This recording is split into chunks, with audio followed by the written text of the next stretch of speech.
আপনি কি আর কিছু দিবেন নাকি আশা আপনি কি শেষ হয়েছেন? আমি এক জায়গায় যায় খেলায় গেছিলাম যে গোল প্রতি 2000 টাকা দেবো, 6টা গোল করে ভালাইনি।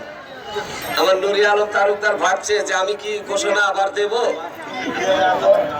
ওখানে হীরা ভাইও বসে রয়েছে, দেখা যাক করতে পারে। ওখান থেকে বল দেওয়ার চেষ্টা, দেখা যাক বাড়ানোর চেষ্টা। 9 নম্বর জার্সি এই বদলি খেলোয়াড় এটি উঠেছে সিরাজগঞ্জের, আর কিন্তু 8 নম্বর জার্সিধারী খেলোয়াড়টি ফাঁকানো কিক দিয়েছেন। আবারও বল দিয়েছিলেন 9 নম্বরের উদ্দেশ্যে দেওয়ার চেষ্টা, শেষ পর্যন্ত ব্যর্থ। ওখানে পড়েছিলেন 9 নম্বর জার্সিধারী খেলোয়াড়টি বদলি খেলোয়াড় এটি। দেখা যাক খুলনা ফুটবল একাদশ কি গোলের সংখ্যা আবার কি বাড়াতে পারে নাকি। আবারও দেখার জন্য চেষ্টায় আমরা রয়েছি। মিডফিল্ডে বল রয়েছে সেন্টার সার্কেল থেকে, এবার কোনায় কোনায় বুঝিয়ে দিচ্ছেন। ওখানে বাম প্রান্ত থেকে আক্রমণ, দারুণ সুন্দর দারুণ শট। ও